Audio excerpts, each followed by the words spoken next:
જી રાજશ્યામાજી સુંદર સાજી ધામધનીની મહેરથી આજે આપણે બડી વૃત્તના પહેલા પ્રકરણની 12મી ચોપાઈ જોઈશું અને એ 12મી ચોપાઈ આપણે આ સખીના મુખારબિનથી સાંભળશું, પછી એની વ્યાખ્યાન કરીશું. સખી ચોપાઈ. શાસ્ત્રોતિનો સૃષ્ટિ કહી એક જીવ ઈશ્વરી બ્રહ્મ સુપન સૃષ્ટિ જીવ કહી ઈશ્વરી જાગ્રત આત્મ ઈશ્વરી જાગ્રત આત્મ શાસ્ત્રોતિનો સૃષ્ટિ કહી. સુંદર સાજી બસ પૂરા ખેલનો મુદ્દા અહીંયા ફસાયેલો છે કે ભાઈ આ સંસારની અંદર 3 પ્રકારની સૃષ્ટિ હરેક ધર્મગ્રંથની અંદર લખેલી છે. દુનિયા બધાય જ આ વાતોને પઢે છે, પણ એ 3 પ્રકારની સૃષ્ટિ કોણ હશે, કેવી હશે, ક્યાંથી આવી હશે, કોને કયા પ્રકારની સૃષ્ટિ કહેવાય ને એ આ સંસારમાં કોઈને નથી ખબર. જેમ પરમહંસની વાત લખી છે તો મોટા મોટા ગાદી પર બેસવાવાળા પોતાના પરમહંસ કહે છે.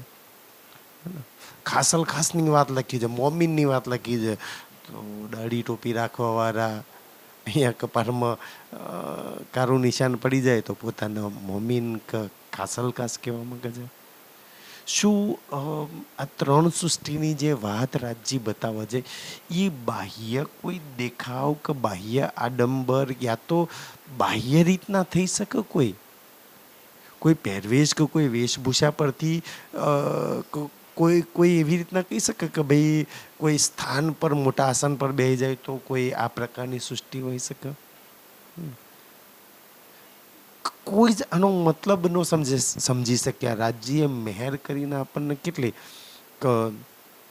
દુનિયા જોડે અઢળક જ્ઞાન છે, કોઈની જોડે કતે પક્ષનું અઢળક જ્ઞાન છે, કોઈની જોડે હિન્દુ પક્ષનું વેદાંતનું અઢળક જ્ઞાન છે, પણ છતાંય કોઈ આનો બેવરો ન કરી શકે કોણ જીવ હશે, કોણ ઈશ્વર હશે અને કોણ બ્રહ્મસૃષ્ટિ હશે.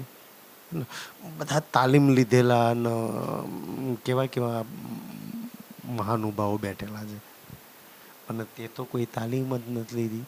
તે થોડી તારતમ લીધી, થોડી રાજ્ય હાથે જોડાઈ ને, પણ આજે સખી તું થોડી કઈ વાણી પઢી હોય, તારતમ લીધું હોય ને તો સાચું ખોટું એ તો રાજ્ય જાણે, પણ તું અનુમાન લગાવી દો કે આ જીવ સૃષ્ટિમાંથી આવે, આ ઈશ્વરીમાંથી આવે ને આ બ્રહ્મ સૃષ્ટિમાંથી આવે.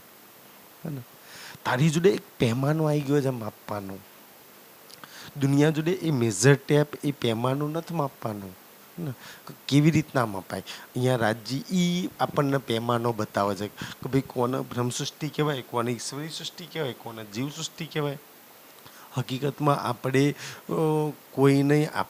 આપણે કોઈને બી બ્રહ્મ સૃષ્ટિ કહેવાનો, આ બ્રહ્મ સૃષ્ટિ કહો તો સારી વાત છે, પણ જીવ સૃષ્ટિ કે ઈશ્વરી સૃષ્ટિ કહેવાનો કોઈને અધિકાર આપણું નથી. ધણી આપણને નથી આપ્યું, પણ છતાંય આપણે અનુમાન તો લગાવી દઈએ કે આ આમાંથી આવતી હશે, આમાંથી આવતી હશે, આમાંથી આવતી હશે. અને છતાંય રાજ્યે એક પેમાનો આપ્યો છે માપવા માટેનો. એ આગલી ચોપાઈમાં બતાવીશું, પણ આનું બીજું ચરણ શું કહે છે એ આપણે સાંભળીએ. सृष्टि ब्रह्म की ब्रह्म समान है. બીજું ચોપાઈ ને બીજું ચરણ લેવાનું તો સખી. एक जीव ईश्वरी ब्रह्म. 3 પ્રકારની સૃષ્ટિ કઈ જીવ, ઈશ્વરી, બ્રહ્મ. આમ ખાસ હલકાસ જીવ, હંસ અને પરમહંસ. તો એવી રીતના અલગ ધર્મગ્રંથોમાં અલગ અલગ વાત લખી છે. સુપન સૃષ્ટિ જીવ કહી. આ સપનાની સૃષ્ટિ જે સપનામાં બની જાય છે અને લઈ થઈ જાય છે, જે 14 લોકની અંદર બનેલું છે ને સુંદર સાજી, 33 કરોડ દેવી દેવતાઓ, નારાયણ ભગવાન, બ્રહ્મા, વિષ્ણુ, મહેશ, આ બધા સપનાની સૃષ્ટિમાંથી આવે છે. અને જે સપનાની સૃષ્ટિમાં આવે છે, જેની જોડે સપનાનું જ્ઞાન છે ને એને જીવ સૃષ્ટિ કહી છે, એને સપનાનું જ્ઞાન કહ્યું છે. જેની જોડે પારનું જ્ઞાન છે એની વાત કોઈ નિરાલી છે. ઈશ્વરી જાગ્રત આત્મ. ઈશ્વરી સૃષ્ટિ હશે ને એ જાગ્રત હશે. તો સપનાની સૃષ્ટિ એ જીવ સૃષ્ટિની વાત કરી, ઈશ્વરી સૃષ્ટિ એ જાગ્રતની વાત કરી કે એની જોડે આ નિરાકારથી પરે પારનું જ્ઞાન હશે. એને સમજમાં થોડી થોડી તો પારની વાતો આવશે. એટલે એને પારની સૃષ્ટિની વાત ધનીએ કરી છે, એ ઈશ્વરી સૃષ્ટિની વાત કરી છે. સુંદરસિંહજી, આજના માટે આટલું સમજજો. પ્રણામજી રાજજી રાજજી. અને બ્રહ્મ સૃષ્ટિની પછીની ચોપાઈમાં આપણે સમજીશું.